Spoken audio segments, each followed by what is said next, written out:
One Championship is apparently suing Rodtang. You guys know Rodtang, one of the most popular Muay Thai fighters in the world, also kickboxer at this point as well. Fighting for ONE FC, they built his name up, he was getting massive purses, and now there's this problem. The whole situation between ONE FC and Rodtang just exploded to the next level when not only is ONE FC suing Rodtang, they are suing him for $17 million. แต่ในสิ่งนี้ถ้าผมโดนกระทำหรือว่าไม่แฟร์สำหรับผมก็ต้องออกมารักษาสิทธิ์ตัวเองแค่นั้นเองครับ That's not a fighter complaining. That's a man describing 3 years of being completely left in the dark inside of a contract that he couldn't read by a company that calls him their biggest star. And now that he's spoken up, they're taking him to court in 3 different countries. มันมีประเด็นที่ว่าการเซ็นสัญญาคุณรถถังยืนยันว่ามีการเซ็นครั้งเดียวลงนามครั้งเดียวแล้วมันมีเอกสารงอก30 ถ้าประเด็นตรงนี้มันน่าจะอยู่ในศาลแล้วมั้งครับผมก็ต้องเคารพทางศาลด้วยว่าจะออกมาในวิธีไหนครับ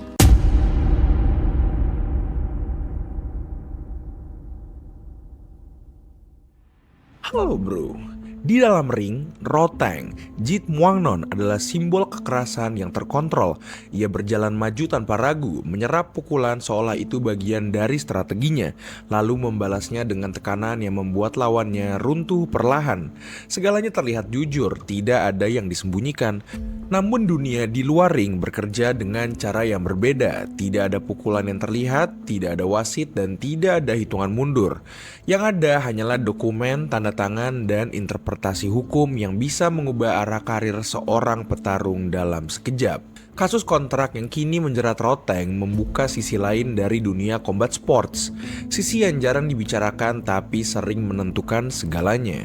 Konflik ini mulai terlihat ke publik ketika Rodtang menyampaikan bahwa kontraknya dengan ONE Championship telah berakhir. บอกไปผมแค่ยืนในความถูกต้องแค่นั้นเองครับผมบอกแล้วว่าผมเป็นแค่นักกีฬาผมไม่คิดจะสู้กับใครผมแค่จะสู้บนเวทีเท่านั้นแต่ในสิ่งที่ถ้าผมโดนกระทำหรือว่าไม่แฟร์สำหรับผมก็ต้องออกมารักษาสิทธิ์ตัวเองแค่นั้นเองครับ Pernyataan ini bukan sekedar opini pribadi, melainkan sinyal bahwa ia merasa sudah tidak lagi terikat secara hukum dan berhak menentukan langkah berikutnya dalam karirnya. Dalam industri seperti ini, pernyataan semacam itu sangat serius. Status kontrak menentukan apakah seorang petarung bisa bertanding, bernegosiasi, atau bahkan sekedar berbicara dengan promotor lain. Ketika seorang atlet mengatakan bahwa ia bebas, itu berarti ia sedang membuka pintu ke kemungkinan baru. Namun di sisi lain, ONE Championship tidak melihatnya demikian. Mereka bersikeras bahwa kontrak tersebut masih berlaku. Di titik ini, konflik tidak lagi soal interpretasi sederhana, melainkan perbedaan fundamental tentang realitas hukum itu sendiri. Dua pihak berbicara tentang satu kontrak yang sama, tapi hidup dalam dua versi kebenaran yang berbeda. Apa yang awalnya terlihat seperti perbedaan interpretasi kontrak berubah menjadi konflik terbuka ketika ONE Championship memilih jalur hukum. Ini bukan sekedar bantahan di media, ini adalah eskalasi. Organisasi tersebut mengambil langkah formal dengan membawa sengketa ini ke beberapa yurisdiksi sekaligus. Sebuah keputusan yang tidak pernah diambil tanpa perhitungan. Dalam dunia bisnis olahraga global, langkah seperti ini biasanya dilakukan ketika sebuah promosi merasa bahwa kendalinya atas seorang atlet mulai terancam. Dan dalam kasus ini yang dipertaruhkan bukan hanya satu petarung. Rodtang bukan nama biasa, ia adalah wajah dari Muay Thai modern di panggung internasional. Nilainya tidak hanya ada pada kemampuannya untuk bertarung, tetapi juga pada daya tariknya sebagai simbol, sesuatu yang tidak bisa digantikan dengan mudah. Di dalam gugatan tersebut, inti tuduhan yang diarahkan kepada Rodtang, Jeet Muang Non berputar pada satu hal, yaitu pelanggaran kewajiban kontraktual. Secara spesifik, ini biasanya berkaitan dengan beberapa elemen kunci dalam kontrak petarung tingkat atas. Salah satunya adalah klausul eksklusivitas yang mengharuskan seorang atlet untuk hanya bertanding di bawah satu promosi selama kontrak masih berlaku. Jika seorang petarung mulai membuka negosiasi atau bahkan memberi sinyal kebebasan ke pihak lain sebelum kontrak benar-benar selesai, hal itu bisa dianggap sebagai pelanggaran. Selain itu, ada juga kewajiban profesional yang melekat pada statusnya sebagai atlet utama. Ini mencakup kesiapan bertarung, komitmen terhadap jadwal yang telah disepakati, serta partisipasi dalam aktivitas promosi. Dalam industri seperti ini, seorang petarung bukan hanya atlet, tetapi juga bagian dari mesin pemasaran. Ketika salah satu elemen ini terganggu, dampaknya bisa merambat ke seluruh sistem. Langkah membawa kasus ini ke lebih dari satu negara juga bukan detail teknis semata, ini adalah strategi. Kontrak internasional seringkali dirancang dengan cakupan lintas yurisdiksi untuk memastikan bahwa organisasi memiliki pijakan hukum yang kuat di berbagai wilayah. Di titik ini, posisi kedua belah pihak mulai terlihat jelas. Bagi One Championship, ini adalah upaya untuk mempertahankan integritas sistem yang mereka bangun. Jika satu atlet bisa secara sepihak menyatakan kontraknya berakhir tanpa konsekuensi, maka presiden itu bisa merusak seluruh struktur yang ada. Namun bagi Roteng, langkah hukum ini justru mempertegas bahwa konflik ini bukan lagi soal komunikasi yang gagal. Ini sudah menjadi pertarungan yang sesungguhnya. Bukan di dalam tetapi di ruang yang aturannya jauh lebih rumit dan konsekuensinya jauh lebih panjang. Dan sejak gugatan itu diajukan, arah cerita tidak lagi bisa kembali ke titik awal. Jika gugatan dari One Championship menjadikan konflik ini serius, maka apa yang disampaikan oleh Roteng Jitmuangnon mengubahnya menjadi sesuatu yang jauh lebih dalam dan jauh lebih berbahaya. Roteng tidak hanya membantah bahwa ia masih terikat kontrak, ia mempertanyakan validitas sistem yang mengikatnya sejak awal. Dalam pernyataannya muncul klaim yang sulit diabaikan, yaitu adanya puluhan kontrak yang berkaitan dengan namanya, yang ia sebut tidak pernah benar-benar ia pahami. ทีนี้มันมีประเด็นที่ว่าการเซ็นสัญญาคุณรถถังยืนยันว่ามีการเซ็นครั้งเดียวลงนามครั้งเดียวแล้วมันมีเอกสารงอกถึง30 ฉบับที่ว่ามีลายเซ็นรถถังประเด็นตรงนี้มันยังไงเกิด ถ้าประเด็นตรงนี้มันน่าจะอยู่ในศาลแล้วมั้งครับผมก็ต้องเคารพทางศาลด้วยว่าจะออกมาในวิธีไหนครับ ยืนยันว่าไม่ได้เซ็นในตามที่เอกสารแน่นอน ก็เดี๋ยวให้ทางศาลพิจารณาดีกว่าครับ Bahkan sebagian tidak ia sadari sepenuhnya saat ia tanda tangani. Angkanya yang beredar bukan kecil, lebih dari sekedar 1 atau 2 dokumen. Tetapi rangkaian perjanjian yang kemungkinan mencangkup fight agreement, pembaruan kontrak, hingga addendum yang mengatur detail spesifik karirnya. Di dunia combat sports ini sebenarnya bukan hal yang asing. Kontrak jarang berdiri sebagai satu dokumen tunggal. Ia berkembang seiring waktu, ditambah, diperbarui, dan disesuaikan. Setiap pertarungan bisa memiliki perjanjian tambahan. Setiap perubahan status bisa melahirkan dokumen baru.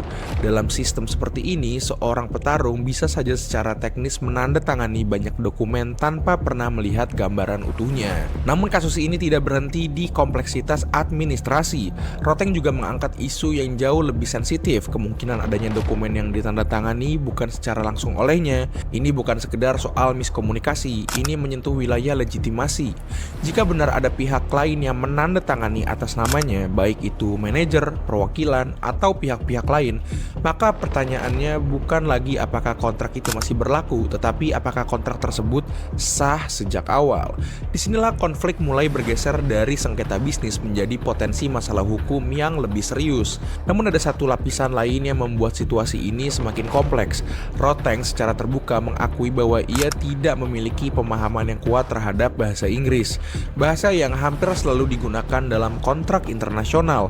Ini bukan detail kecil dalam praktiknya, ini berarti ada jarak antara tanda tangan dan pemahaman, dan jarak itu bisa sangat berbahaya. Dalam banyak kasus di industri global, petarung dari latar belakang lokal seringkali bergantung penuh pada manajer atau pihak ketiga untuk menjelaskan isi kontrak. Kepercayaan menjadi fondasi utama. Tapi ketika konflik muncul, kepercayaan itu justru menjadi titik paling rapuh. Apakah semua dokumen tersebut dijelaskan dengan benar? Apakah setiap tanda tangan dilakukan dengan kesadaran penuh? Atau ada bagian dari proses yang dilewati begitu saja demi kelancaran karir? Pertanyaan-pertanyaan ini tidak memiliki jawaban sederhana dan mungkin tidak akan pernah benar-benar jelas tanpa proses hukum yang panjang. Namun satu hal yang pasti, dengan mengangkat tuduhan ini ke publik, Roteng tidak hanya membela posisinya, ia secara tidak langsung membuka pintu untuk mempertanyakan praktik yang selama ini dianggap normal dalam industri. Karena jika seorang bintang sebesar dirinya saja bisa merasa tidak sepenuhnya memahami kontraknya sendiri, berapa banyak petarung lain yang berada dalam situasi yang sama tanpa pernah menyadarinya. Pada titik ini, konflik antara Roteng dan Wan tidak lagi bisa dilihat sebagai kasus biasa. Ini adalah benturan antara dua dunia yang memiliki logika berbeda. Di satu sisi, organisasi seperti Wan beroperasi dengan struktur yang jelas. Kontrak adalah alat utama untuk menjaga kepastian dan menghindari kekacauan. Tanpa kontrak yang kuat, seluruh sistem bisa runtuh. Di sisi lain, seorang petarung seperti Roteng menjalani karirnya dengan dasar yang berbeda. Ia dibentuk oleh pengalaman bertarung, bukan oleh pemahaman hukum. Kepercayaan seringkali menjadi fondasi utama dalam hubungan profesionalnya. Ketika kepercayaan itu retak, kontrak yang seharusnya menjadi pengaman justru berubah menjadi sumber konflik. Dan disinilah ironi terbesar muncul. Kekuatan yang membuat Roteng begitu dominan di ring tidak memiliki pengaruh apapun dalam pertarungan ini. Tidak ada teknik Muay Thai yang bisa digunakan untuk menghadapi dokumen-dokumen hukum. Di titik inilah konflik antara Roteng Jitmuangnon dan One Championship sudah tidak lagi berada di ruang tertutup. Gugatan berjalan, tuduhan saling dilempar, posisi kedua pihak semakin mengeras. Namun justru di tengah situasi seperti ini, dunia melihat sesuatu yang terasa janggal. Sebuah pertarungan tetap dijadwalkan. Roteng dijadwalkan menghadapi Takeru Segawa dalam sebuah laga besar yang seharusnya menjadi salah satu momen paling penting dalam kalender combat sport tahun ini. Tapi bagi Takeru, ini lebih dari sekedar pertarungan besar. Ini adalah penutup pertarungan terakhir dalam karirnya. Dalam kondisi normal, narasi fight ini sudah sangat kuat. Seorang legenda Jepang memilih lawan terakhirnya. Ia tidak memilih nama sembarangan. Ia memilih nama Roteng, seorang petarung yang dikenal dengan gaya brutal dan tekanan tanpa henti. Sebuah simbol perpisahan yang keras, jujur, dan layak untuk seorang striker elit. Namun realitasnya tidak berjalan seperti itu. Beberapa minggu sebelum pertarungan, konflik kontrak justru meledak ke publik. Fokus yang seharusnya bertuju kepada legasi Takeru perlahan digeser. Yang dibicarakan bukan lagi teknik, bukan lagi strategi, tetapi status kontrak, gugatan hukum, dan validitas perjanjian. Dan disinilah paradoks itu muncul dengan sangat jelas. Di satu sisi, One Championship menggugat Roteng secara hukum. Di sisi lain, mereka tetap mempromosikan pertarungan yang melibatkan dirinya. Di satu sisi, Roteng mempertanyakan kontraknya. Di sisi lain, ia tetap masuk ke dalam event yang sama di bawah organisasi yang sedang ia sengketakan. Ini bukan sekedar kontradiksi kecil, ini menunjukkan bagaimana industri ini benar-benar berjalan. Bahwa konflik tidak selalu menghentikan bisnis, kadang justru berjalan bersamaan.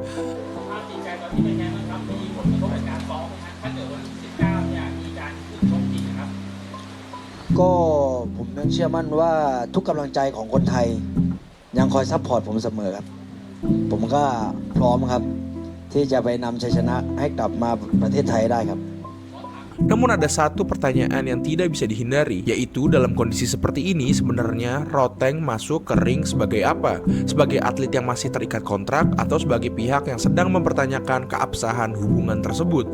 Ketidakjelasan ini bukan hanya berdampak pada dirinya, tetapi juga pada makna dari pertarungan itu sendiri. Karena bagi Takeru, ini seharusnya menjadi akhir yang bersih. Sebuah momen sepenuhnya milik dirinya, tanpa distraksi, tanpa bayangan konflik. Namun yang terjadi justru sebaliknya. Pertarungan terakhirnya berdiri di atas situasi yang tidak stabil, diwarnai oleh konflik yang bahkan tidak melibatkannya secara langsung, tetapi membentuk bagaimana pertarungan itu dipandang. Dan pada akhirnya ini menjadi gambaran paling jujur tentang dunia combat sports modern, bahwa bahkan momen paling personal sekalipun seperti pertarungan terakhir seorang legenda tidak pernah benar-benar bebas dari kepentingan yang lebih besar. Di atas ring semuanya tetap terlihat sama. 2 petarung, 1 pertarungan. Tapi di balik itu ada cerita lain yang jauh lebih rumit dan untuk pertama kalinya cerita itu tidak bisa disembunyikan. Jika ditarik lebih dalam, kasus ini kemungkinan besar bukan disebabkan oleh satu faktor tunggal. Ia adalah hasil dari akumulasi berbagai hal yang saling bertumpuk. Ada kemungkinan bahwa kontrak yang ada tidak sepenuhnya dipahami sejak awal. Ada juga kemungkinan bahwa komunikasi antara pihak-pihak terkait tidak berjalan dengan baik.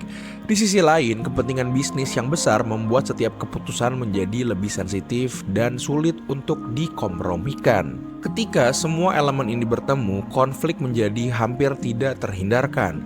Yang awalnya mungkin hanya kesalahpahaman berkembang menjadi sengketa.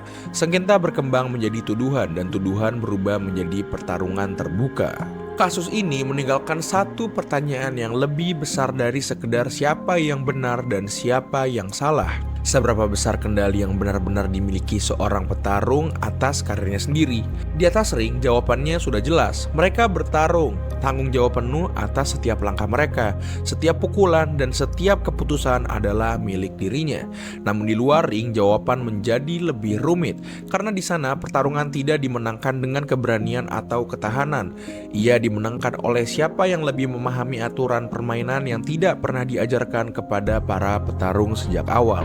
Dan untuk pertama kalinya dalam waktu yang lama, Rodtang tidak sedang menghadapi lawan yang bisa ia lihat. Ia sedang menghadapi sistem yang jauh lebih besar dari dirinya sendiri. Nah, udah segitu aja buat video ini. Terima kasih banyak udah nonton. Jangan lupa like, komen, dan subscribe. Dan ini juga adalah pelajaran bagi petarung muda yang ingin kontrak ke salah satu organisasi besar. Bahwasannya, kalian juga harus membawa ahli hukum yang kalian sudah percayai untuk mengisi kontrak-kontrak di organisasi-organisasi tersebut. Jangan sampai kalian menandatangani kontrak-kontrak yang kalian sendiri tidak memahami dan mengerti isi dari kontrak tersebut. Dadah. Watch out. Zombie attack, baby.